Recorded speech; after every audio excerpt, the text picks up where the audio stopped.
So the night that it went to film auction, I was rolling change to pay the phone bill. So then my film agent at the time, she called because she needed some detail, and my agent wouldn't tell me anything. And I said, well, what's going on? What's going on? And she says, well, it's going to be big. And I said, big like new contact lenses or big like a car? And she says, oh, car, boat, RV, vacation. I was like, and I hung up. Welcome to the Stark Reflections on Writing and Publishing podcast. There has never been a better time for writers. More information, options, and opportunities are available to you, but navigating these requires insight. Join Mark Leslie Lefebvre as he draws upon more than a quarter century of experience as a writer, a bookseller, and a trusted book industry consultant to explore and reflect on the writing and publishing landscape to help you make informed choices on your writer journey.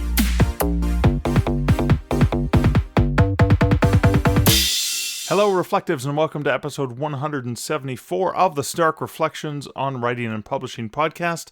This is your host, Mark Leslie Lefebvre. In today's episode, I have a fantastic interview with Susie Moloney.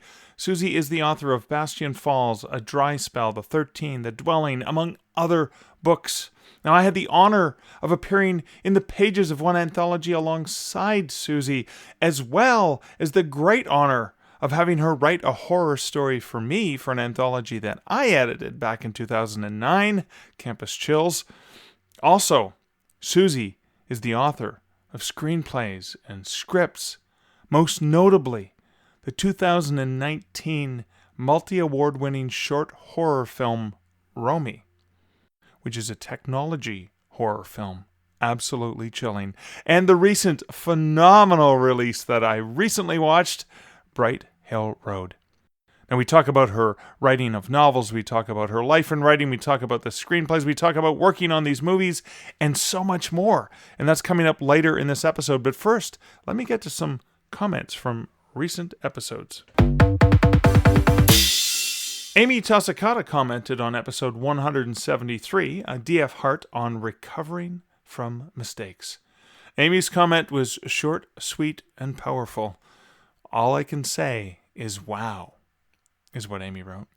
Now, this is based on D.F. Hart or Deanna Hart's experience and what she learned in her decade plus experience in self-publishing and publishing and all the mistakes she made along the way, including having really good covers that just weren't on brand for her target audience, and the difference that happened when she switched her covers. Now, Deanna recently shared with me since the recording of that episode that she's on track, she's doing well, still going really, really well.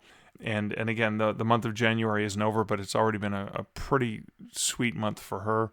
And she also shared that she's being included in an Apple Sneak Peeks promo. This is a promo done through Drafted Digital to Apple, and it's for her forthcoming romance title that she has up for pre-order that she's already got some amazing pre-orders on, and that's even prior to Apple doing the push on it.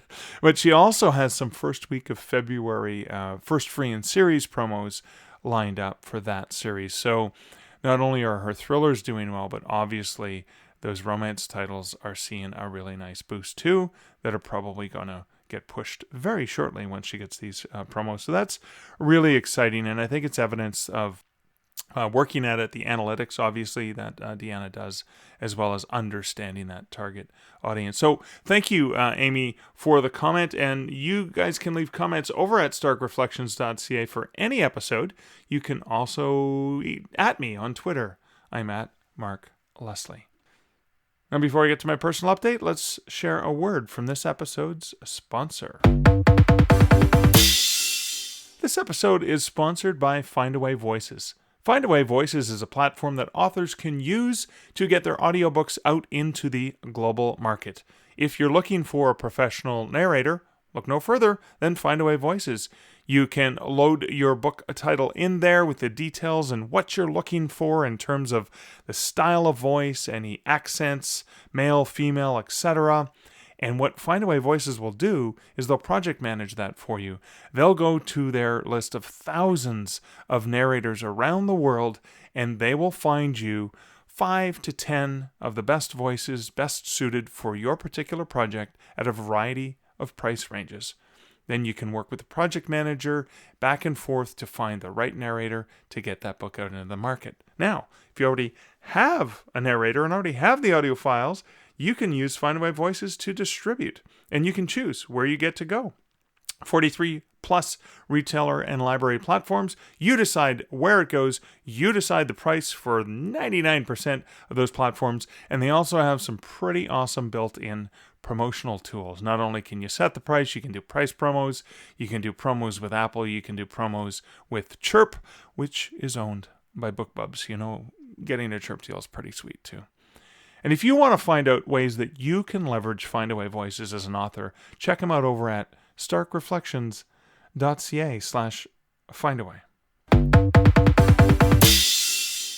For my personal update, I'm just going to share something. I am riding an incredible high today, and I am recording this on January 21st. And it's not just because of the really awesome Bernie mittens memes that were going out from the picture of Bernie at the inauguration on the 20th, which I think is just so amazing to see the creativity and the humor and the fun that people are putting out into the world.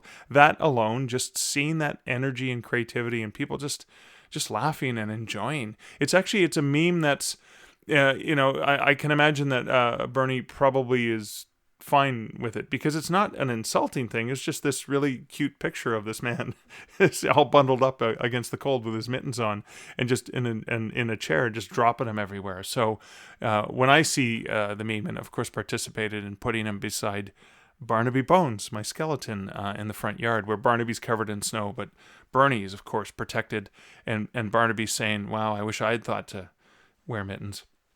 I think that's cool. So that's kind of a fun thing that's going on, and very light-hearted and fun-spirited. But the high I am riding is related to Fear and Longing in Los Angeles. So I've been going back and forth every morning for a couple hours, getting up early, spending the first couple hours writing, going between working on Wide for the Win, which is moving along swimmingly well, smashingly well, but also Fear and Longing in Los Angeles, my next Canadian Werewolf in New York book.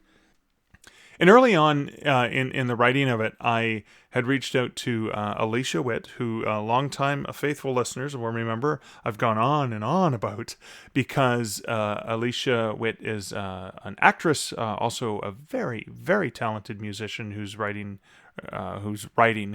music and writing and performing I love. And I had was one of her backers for a Kickstarter project for an album she wanted to put out, 15,000 Days. And one of the levels was a custom song that she would write. So I'd reached out and asked her if she would write a song so I could propose to Liz, my fiance. So that worked out, you can tell. And I had actually asked if she would be able to, if we came to one of the performances when she was on tour for the album, if she would perform it, and that's when I would propose to Liz, which I did on my 50th birthday in 2019. And while I was in contact with Alicia, I was working on, I put Fear and Longing in Los Angeles on the back burner for several years, but I was working on that, and I'd asked if it was okay if I use a scene, because it's set in Los Angeles where she had lived back, she's in Nashville now, but this is 2017 when she lived there, and she regularly played at the Hotel Cafe, which is not too far off of the Hollywood Strip. And she said, yeah, sure. And so this morning, I sent her chapter 11, which is titled A Woman with Definite Talent, Charm, Humility, Compassion, Humor, and Wit. Now, all of the chapters in my Canadian Werewolf novels, the full-length novels, the chapters have really long chapters, and they're usually cheeky, tongue-in-cheek. Now, obviously, the Wit, it's spelled her last name, W-I-T-T. And so I have this scene where Michael Andrews, who is heartbroken because his girlfriend has basically said it's over. So he's in L.A., he's on an assignment with the movie studio for one of his novels that's being adapted. and he's just depressed because Gail, it doesn't want to be with him. And so he's there, and one of the things I love about Alicia's music is she has a lot of really great Phil Collins-esque songs. I know when I was down in the dumps and depressed, her music really, really helped me and lifted me up and gave me something to cling to. So I have Michael go to see her perform live at the Hotel Cafe, and gets a sense. Alicia's given me permission to use her lyrics, and then I actually have him interact with Alicia. She ends up talking to Michael. So I sent her this chapter. It's about 3,500 words or so, and said, "Okay, here's the chapter that you appear in. Let me know if it's okay, because obviously I've used lyrics from one of your songs as you're performing." He's listening to the lyrics, and they're really meaningful to him. And then after the performance, he ends up talking to her, and they have a bit of a back and forth. And she actually gives him some advice that really helps him. And within an hour of sending the email, Alicia emailed me back and said, "Oh my God, I am so honored. This is such a great scene." And she told me that the words I had coming out of her mouth were pretty much exactly what she would say in that situation. And I thought, yes, awesome. Not only did I properly capture her, as a giant fanboy, of course, I pay attention. I've only seen her perform live twice in person, and hung out with her at one of the events in Oklahoma where I was kind of helping backstage because I showed up early, and I'm kind of I like helping. And then also she did a lot of live concerts through COVID that were virtual into your living room. From her living room, she was just playing, and again, just listening to the way that she talks to her fans. And I adapted a lot of that into that. So I am just riding high and so thrilled that Alicia likes that, because this is kind of like a celebrity that said, yeah, the way that you portray me in this fictional setting is pretty damn accurate. So I'm just gonna ride that high for as long as I can, as I continue to finish off the last 20,000 or so words for Fear and Longing in Los Angeles before I have to go through the edit process, because it does come out at the end of February. But that's it for my personal update.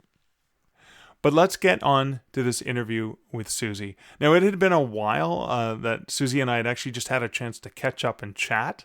It had been such a long time, so it was so much fun to chat with her, and so intriguing to look at her perspective, going from the writing that she did, the short stories and the novels and all the things she did, and then moving into a script writing. And it was so thrilling to get to talk to her not that long after watching Bright Hill Road, which was this brilliantly quiet and yet so disturbing horror film in indie shot in Canada here.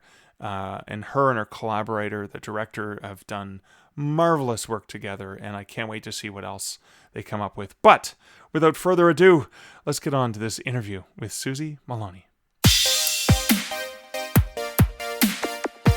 Susie, welcome to the Stark Reflections podcast. Thanks for joining me here today. Oh, thanks for having me. I'm so excited to do this. Oh, I've been so looking forward to this. So I just recently watched Bright Hill Road, and oh my God, I'm eager to talk about it, but I don't want to jump right into that because I'll just get, all fanboy and squeamish and stuff. So let's go back to your origin story, your superhero origin story as a writer, and where it all started for you and how you knew that that's something that you wanted to do. Well, I think you know as well as I do that I don't think there's a moment when you go, oh, you know what? I'm a writer now. It gradually, I always make the joke that my story started getting longer, and that's how I knew I was going to write a novel.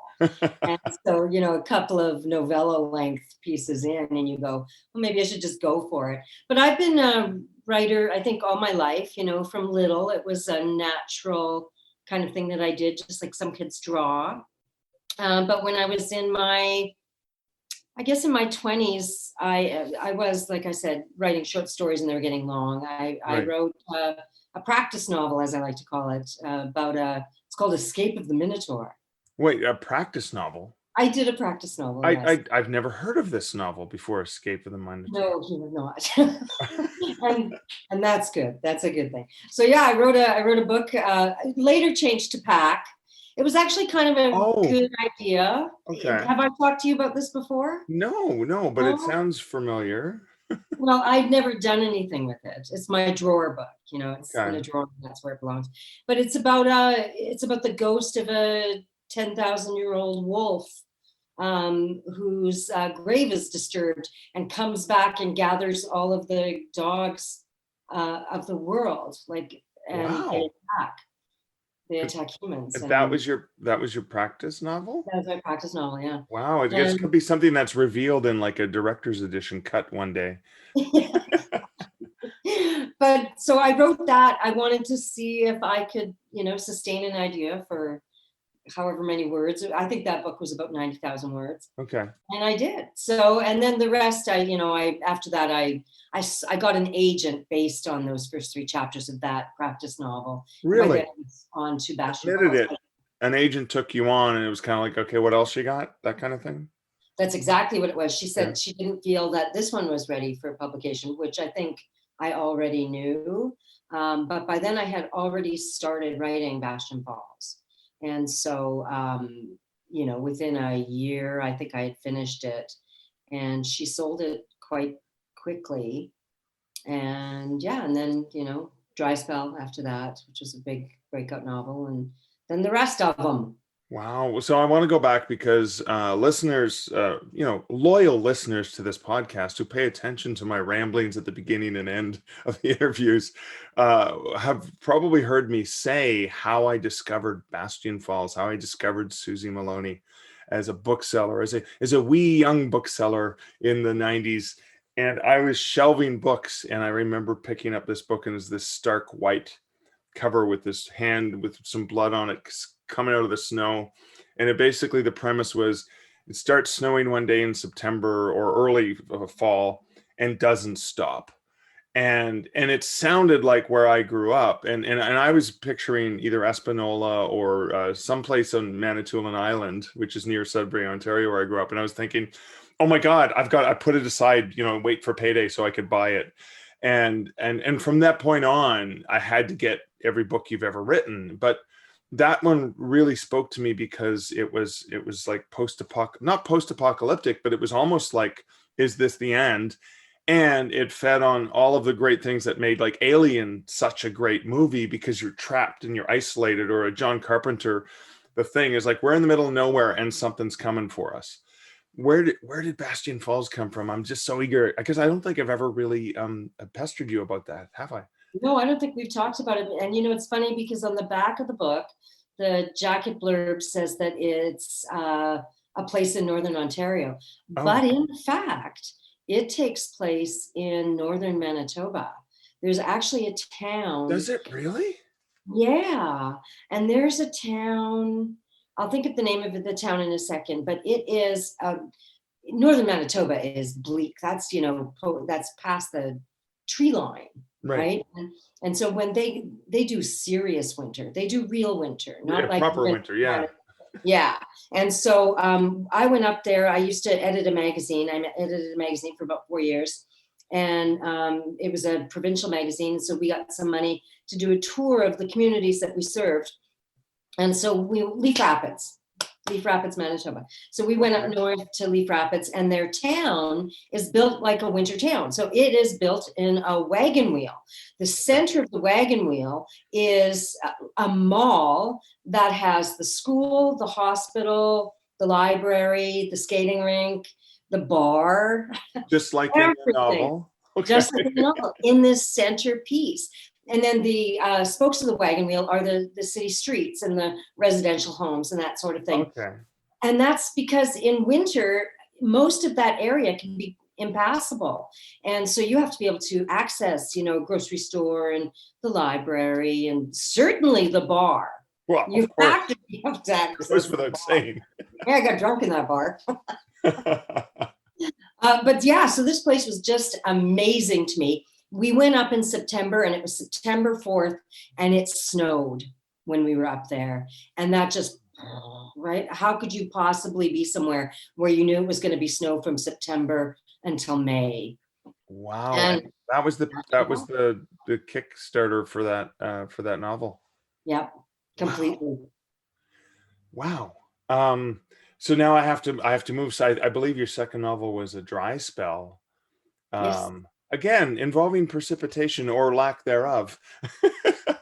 And Yeah. A Dry Spell felt like it was set in the US, I believe. Yeah, it was set just slightly south of the border from Winnipeg, where I was born and raised in North Dakota-ish, Okay. like in around Fargo. And that had it was interesting. I had the first John Grisham novel I read. I know is weird that the first John Grisham novel I read was A Painted House, which was the more literary, not a thriller, not a courtroom at all. It was a good And book. I think I read that around the same time I was reading A Dry Spell, and I found a lot of parallels in the maybe the setting, the scenery, the feel of Well, it. he's a famous copier. Yeah. So he just copied all But my thoughts.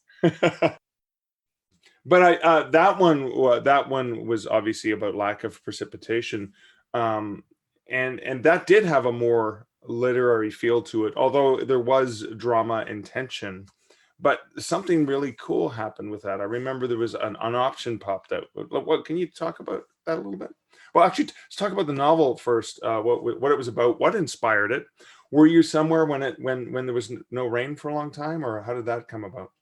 Well, I'm a prairie girl. And so, the Canadian prairie is also it's very agricultural, as I'm sure you know, and we're entirely dependent on the whims of Mother Nature. And so I also have family who have farms, and, there have been some years when it's been extremely dry. One of the many things I know is that if you're having a dry winter, like we are here in Edmonton right now, by dry, I mean not getting a lot of snow, Right, that's going to be a bad spring for the farmers. right. And so it was some of it was a part of Write What You Know. And another part of it was, and it's funny because Stephen King and I have these parallel lives that I will get to in a moment. But I thought, what if there was this one place that was just being cursed? It was just them who were not getting rain, as if they were under a dome. Oh. That was way back in the day. Anyway, so that I thought, okay, well, what curses land? And blood is spilled, and so I wanted it to be kind of an innocent whose blood was spilled, and so that actually supplies the premise for the book. Is I have a prologue where we find out where the curse comes from. Right. Originally that book was supposed to be focused more on the love story, which it does focus on the love story, but I got so attracted and so excited about writing this multi-perspective book about this this contained town. I fell in love with so many of those characters, and so it became something I like to think a bit bigger than just a love story, which it retains the love story. Yeah, it does retain. Yeah. It's a beautiful love story in the middle of that there. But yeah, that was, the 90s were a great time for novelists. That was really our golden age, because everybody was buying the giant tomes, Right. and everybody was looking for the next tome. And so, yeah, the first few chapters of my book got leaked, quite probably by my agent, although she denies it to this day. But they got leaked, and so people saw them, and suddenly there was a ton of interest. And so it went to auction. It went first to publishing auction. No, it went first to film auction, where it was being crazy bid on by, as I recall, Demi Moore's production company, Jennifer Aniston's publishing or production company, and for sure Cruise Wagner, which was Tom Cruise's production company at the time. And it was crazy. I have to tell this story. So the night that it went to film auction, I was rolling change to pay the phone bill. And Wow. so This is yeah. a Stephen King parallel. Almost, except his wife had sent his book in. Oh, that's right. Oh, they keep throwing it in the trash. I had no intention of throwing anything I wrote into the trash. Oh. I meant those words are fine. And so then my film agent at the time, she called because she needed some detail, and my agent wouldn't tell me anything. And I said, well, what's going on? What's going on? And she says, well, it's going to be big. And I said, big like new contact lenses, or big like a car? And she says, oh, car, boat, RV, vacations. I was like, and I hung up. Oh, Yes, that's awesome. crazy. So that was a big breakout novel, and certainly one of my favorite projects. That was with Random House, right? The first deal was actually made with Doubleday in the US, Doubleday, which was a imprint which was of Random House here, Okay. and so then all the other countries picked it up from. So it was Random House there, Random House here, but it was Headline in the UK, and so Headline was everywhere. Also, all the sort of UK properties, but it was published in 18 countries, 12 languages. Wow. It was crazy. That was crazy, crazy time. They just don't do. They don't. It doesn't happen like that. No, not anymore. Anymore. And what's really funny is, as you were talking about a dry spell, I know it's kind of weird, and we're talking about this with the new movie, but I only now just made the connection of the double entendre for spell, or the double meaning. Oh, did you? The land was cursed, and I was only thinking of a dry spell in terms of the timing. Oh my God. It's like all these years later, what is it? Let's not count the years, but that I finally went, oh wow, that's what she was doing. I get it. Well, so, I'm glad that you got it. Finally. Yeah, give me another 10 years. I might pick up on something from Bastion Falls that eluded me. You did two more books, but then you changed your focus into a different kind of writing. And I'm kind of curious about the transition of how that happened and why, because you had this huge, right, this thing that novelists dream of happening with a dry spell, and then what was next in store? Well, actually, in a lot of ways, I saw the writing on the wall, literally, because it was publishing was changing, and it was changing rapidly, and I was kind of caught in that eddy that I was on my way to becoming a mid-list writer, which was fine, right. But I could see that advances were plummeting. Right. So, where I was making hundreds of thousands of dollars, and I was now going to be in the 5-figure. Not that there's anything wrong with 5 figures. But you can't live off of the advance, no. especially because the advance doesn't come all at once either.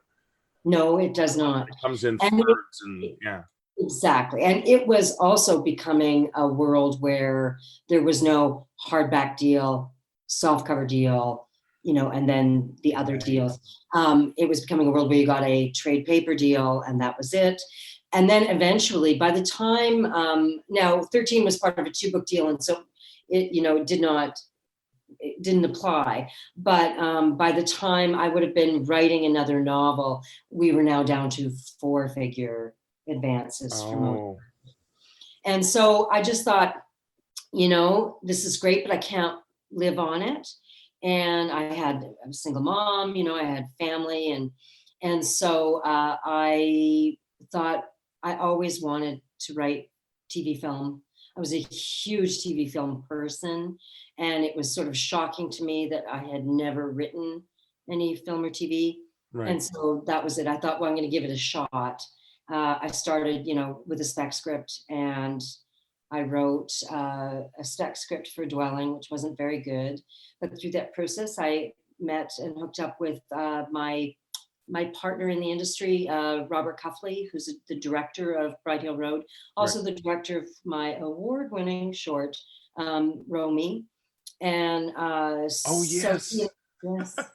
And so he and I always were trying to find something to work on together, and that brings us literally to Bastian, or to Bright Hill Road. So how did that writing process work? So when you were writing the screenplay, because you and Robert were already partnered on that, was there a lot of back and forth, or was it you went off to your, typewriter and then you brought the finished script? Like, I'm really curious about how that process happened. Yeah, we don't collaborate on the writing. It's more like he's my sounding board, I'm his. Okay. And the way that we got together, very interestingly, and you talk about process, when I decided that when Dwelling got optioned by a film company for production, I negotiated so that I would get to write the first draft. And so then I went away saying, oh, this is going to be so easy. I have a blueprint right here. And it was the book. And I went, cakewalk. Many, many tears and breakdowns later, I had this raggedy-eared, stupid script.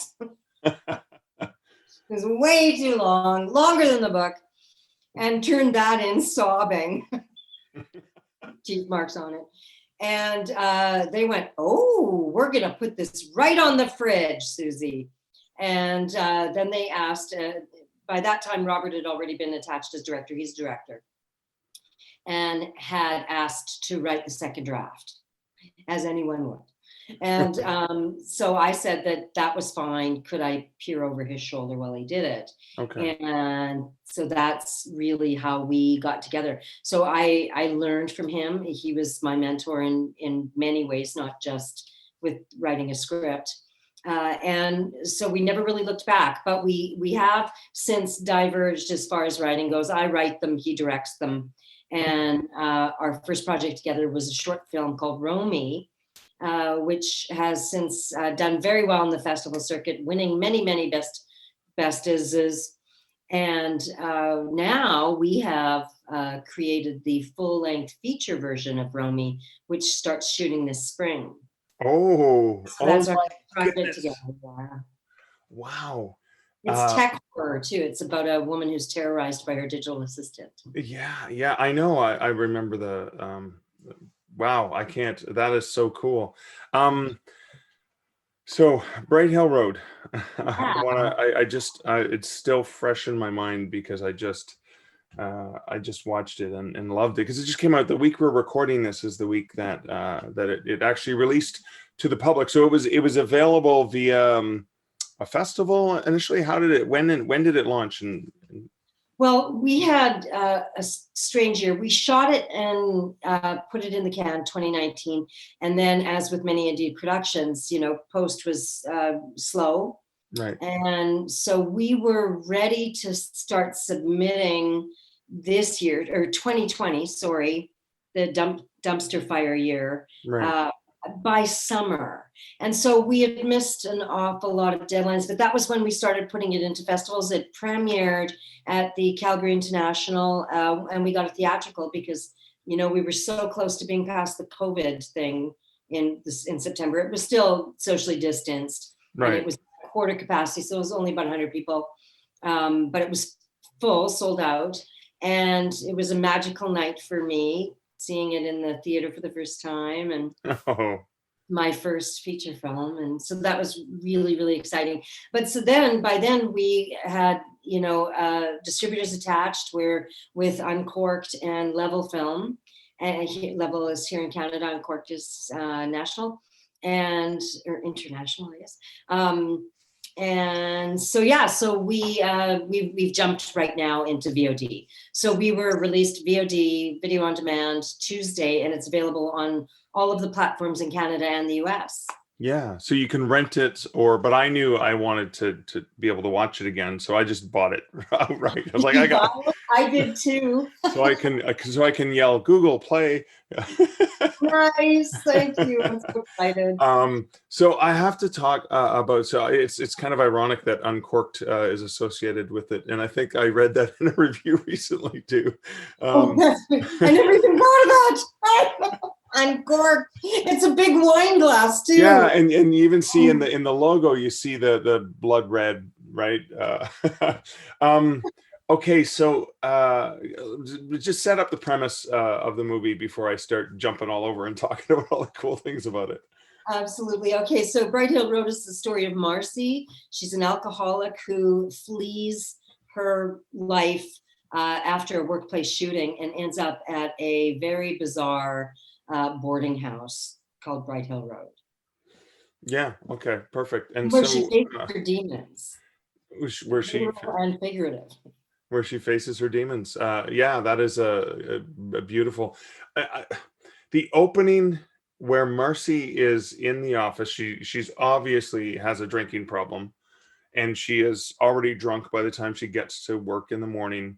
The head receptionist is trying to tell her something important about someone who's been trying to contact her, and it happens really fast. And we're kind of like, oh, okay, what's going on?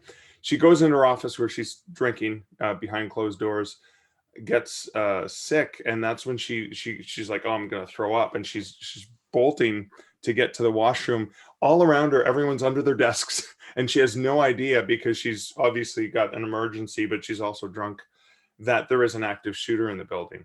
And I was just, oh my God, it started so intensely, and just kept going from I there. love that opening. Actually, there's a Yeah. moment when the fantastic Siobhan Williams, She was brilliant. Yes. she just elevates the whole project.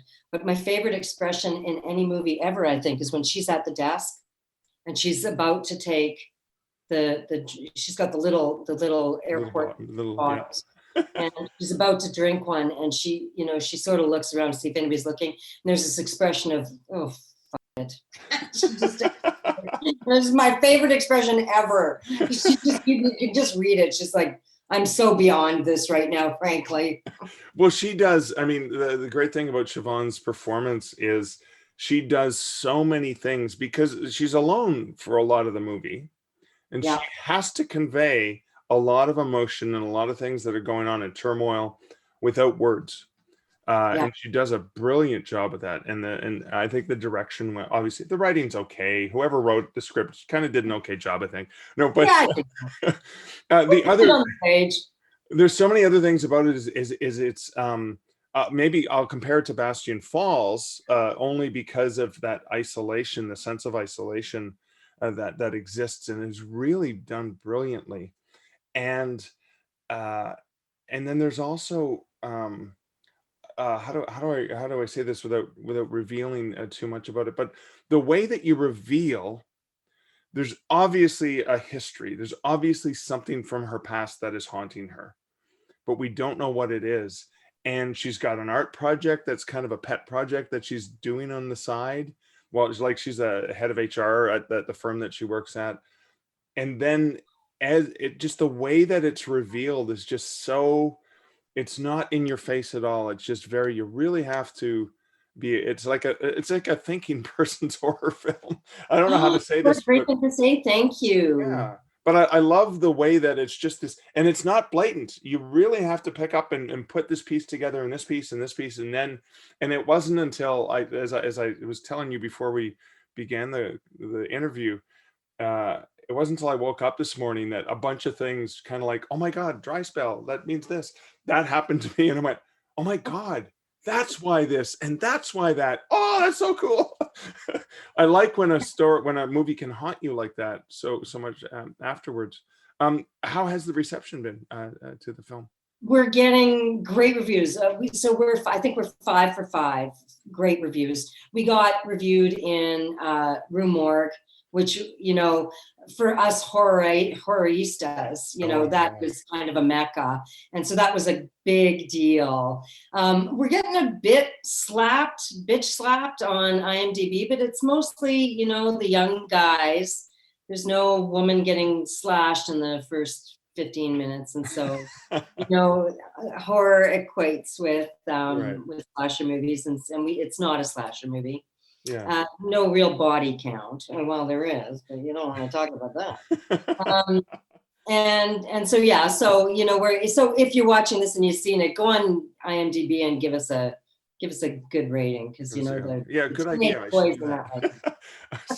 So I have to talk about this because on the video you've put Susie Moloney, and you're unashamedly a huge horror fan.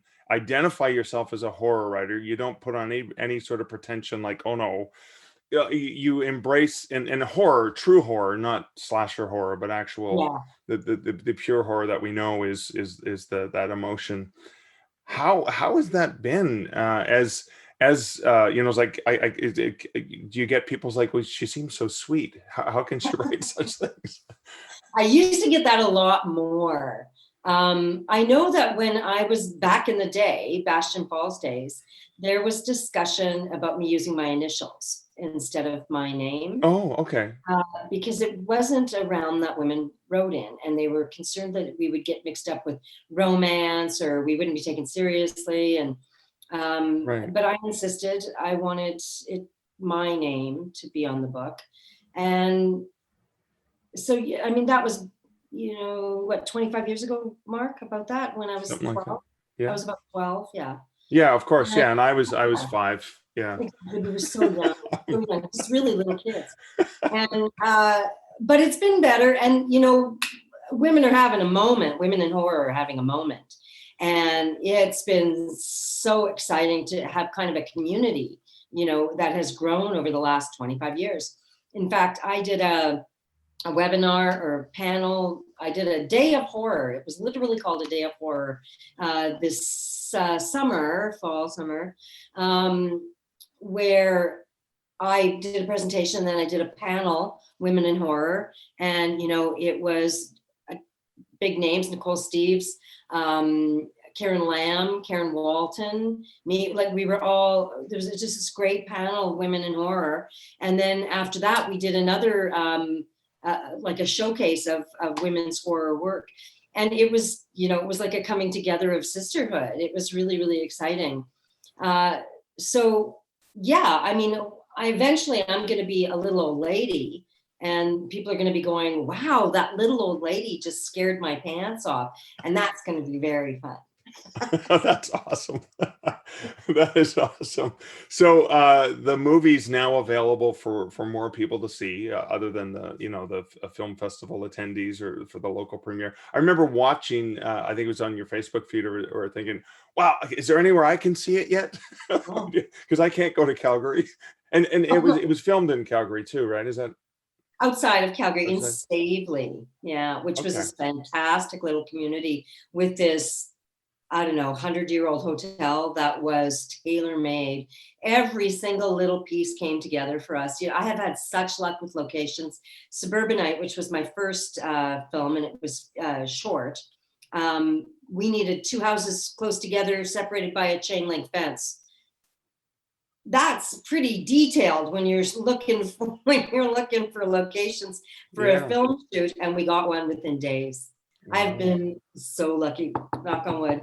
Knock on wood. So were you involved then in on the set when things were being filmed? Like, were you working in any collaborative way there? Like, how many days was it shot over, or weeks, or how did that work out?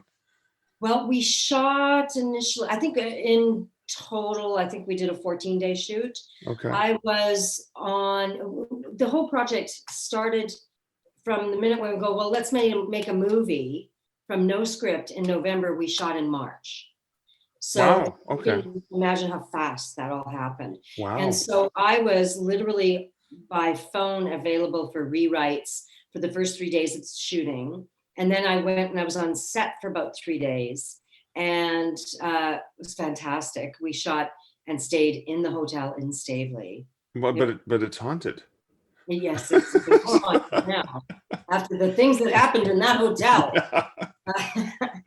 And it was just, what an experience. It's like summer sleepaway camp. Oh, wow. It was really, really fun. The actors are all fun, and everybody was fun. Like, it's, what an experience for your first feature. Yeah. Now you had, I mean, what was most fascinating is three actors kind of were the majority of the film. There were more. There obviously there were other actors involved, but there were 3 that were very heavily involved in terms of their interactivity. And I found that really interesting because that created that more of that sense of isolation, and even in some of the like the shots down the hallways and stuff, there was so much that really added to those dimensions. Was that something in the original script, or was that something you guys worked out later on, or was that always part of it? Well, I went into it knowing I had to keep it contained, Okay. and that I had to keep the cast small. Okay. And so I deliberately did that. I knew that what we were probably going to look for was a hotel of some sort. And so I felt like I was comfortable, but I set it in a boarding house so that if need be, we could shoot it in a very large house. Oh, I see. Okay, yeah, And that's right. With the shared bathroom and stuff like yeah, that. exactly. Okay. And And the so, shared kitchen.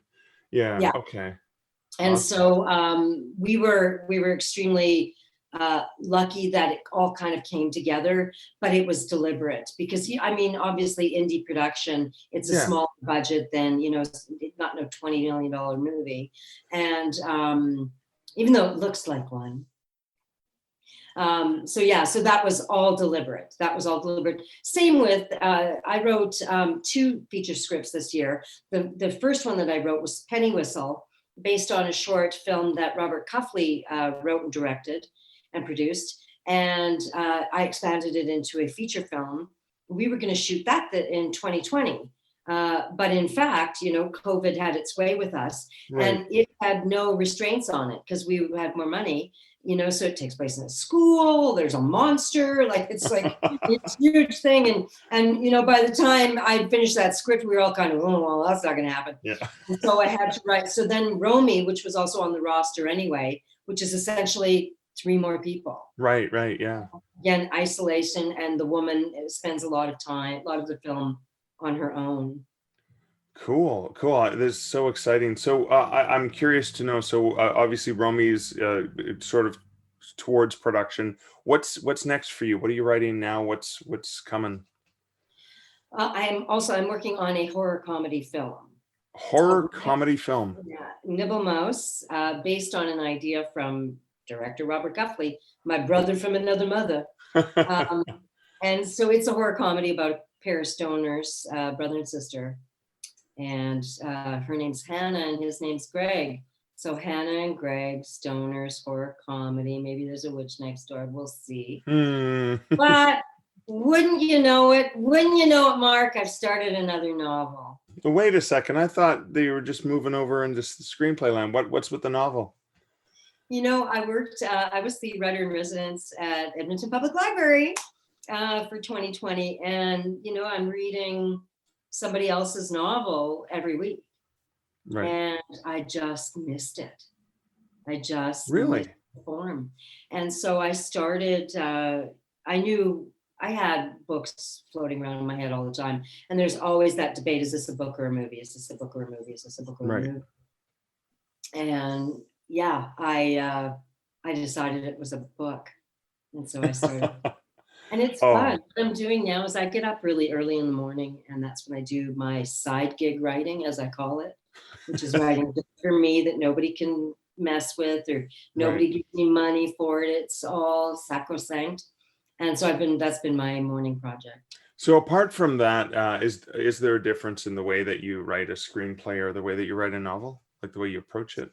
I was so nervous to try to write a novel again, because you're thinking, the thinking behind those platforms is very different. Right. In a screenplay, it's got to be seen. Right. And that was a big adjustment for me. What did that mean? It has to be seen. Right. And it took some time for me to understand how to visually put things on paper. With a novel, you've got all the geography in the world, and you can, have 4 pages of description. I rarely recommend that, but you can. Okay. And so my first couple of stabs at the beginning were really sparse, but tight Ira Levin, spare writing, like it. Right. And I should be so lucky to say it was like Ira Levin, but it eventually, I found some sort of medium. So my voice is different. The writing is more spare. Right. I still think it's every bit as visceral. And I have my own style. I'm sure a lot of, with my parentheticals and, my italics, and editors hate me. I still think writers love me, or readers love me. And so that's all retained. But the writing is more spare. And I have to say, I think I like it more. But you know what? Style and writing have changed since I was writing my big tomes. Right. And now writing is more spare. Right. That is the style. We've come full circle. That was a very much an early 70s, late 60s kind of style. And we're back at it now. That's cool. So you mentioned how being the writer in residence for the Edmonton Public Library, That's right. how that experience reminded you of some of the things you really missed about writing novels. What was the common thing? So what happens is, as a writer in residence, you're a mentor to people from the community who can come in and for free can consult with you, and you can read and give them feedback and stuff. What's something that that you think would be valuable for writers to understand based on all of these different writers that you had the opportunity to work with, I guess, in the last 9 months? How long were you there? A year? Here. Year? Yeah, it's Oh, called my okay. gig. Geez, that's a really good question. I ended up telling everyone that, the first draft is never going to be perfect, because people, they'll write 2-3 chapters and they'll go, well, this isn't very good. It's not like it is in my head. And it never is. That is an experience thing. And so my advice ends up being to pretty much every writer I spoke to, that every time you sit down at that keyboard and write something, you're a better writer than you were the day before. And it's absolutely read, write. Those are the 6 rules to becoming a great writer. And it's the same for everyone. Stephen King didn't sit down and write The Shining. Well, he probably did, but he didn't. There was 10 books before that. He's got his share of drawer books. Mark, back me up. This is the truth. Every time you write something, you're a better writer. Yeah, that is true. That is true. A good perspective too, because you're always making those forward steps every single time you do that. Every That is time. fantastic. Cool. Well, Susie, thank you. This was such a great opportunity to chat with you, to be inspired and to see what you've been up to, because it's been a while since we've chatted. So thank you so much for joining me. Where can people find out more about you and all the awesome things you're up to? Oh, follow me on social media. That's the best way. So I'm Susie Moloney everywhere, and that's SUSIE MOLONEY.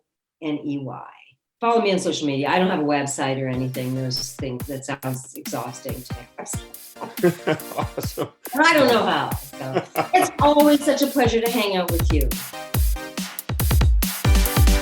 So there are 2 things that I want to reflect on related to this conversation with Susie. Now, the first is an interesting one, because I love when creativity is born out of necessity, when you are backed into a corner and you have to write within constraints. And so one of the reasons I love writing parody lyrics, and I love doing parodies, is the constraints of the original beat and meter and cadence, or even the sounds of some of the words.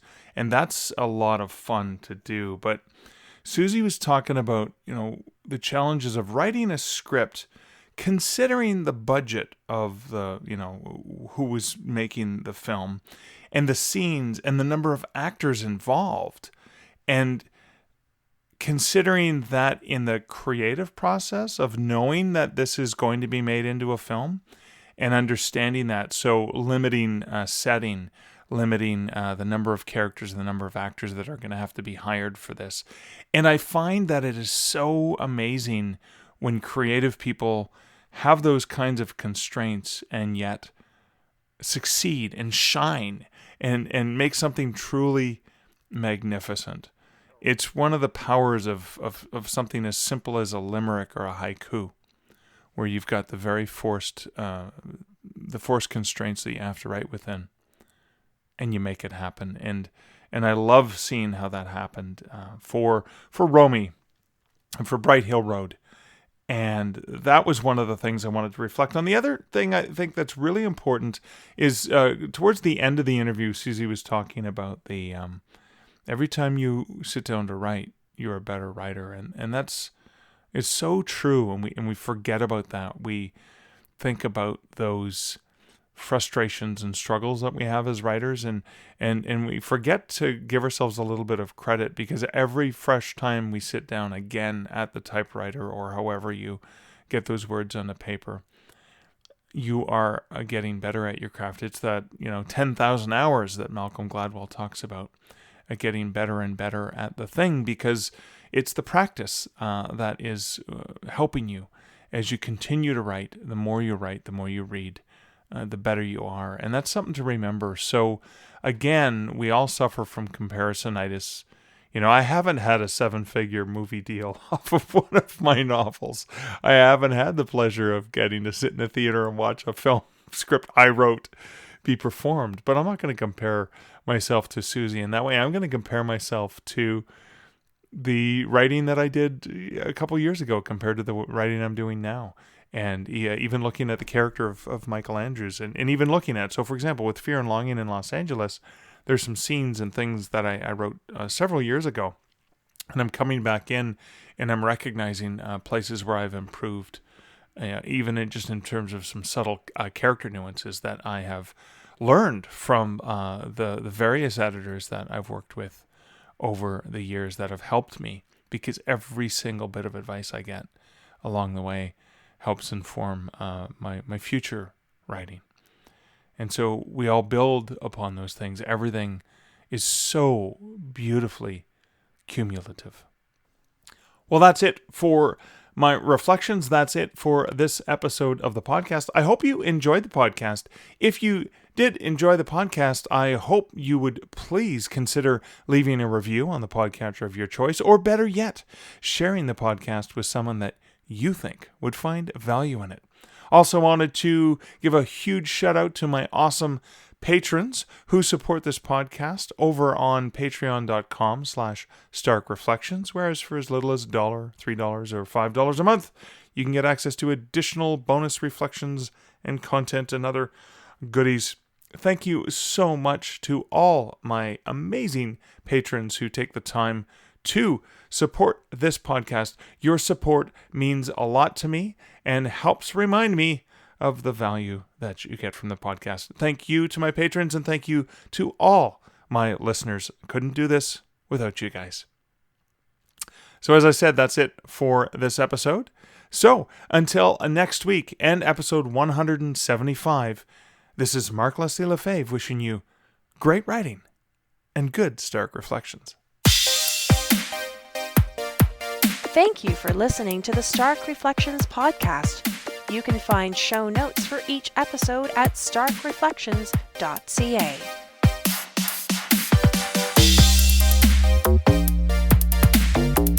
The music for this podcast, Laser Groove, was composed and produced by Kevin MacLeod. Check out more of Kevin's great music at incomptech.com.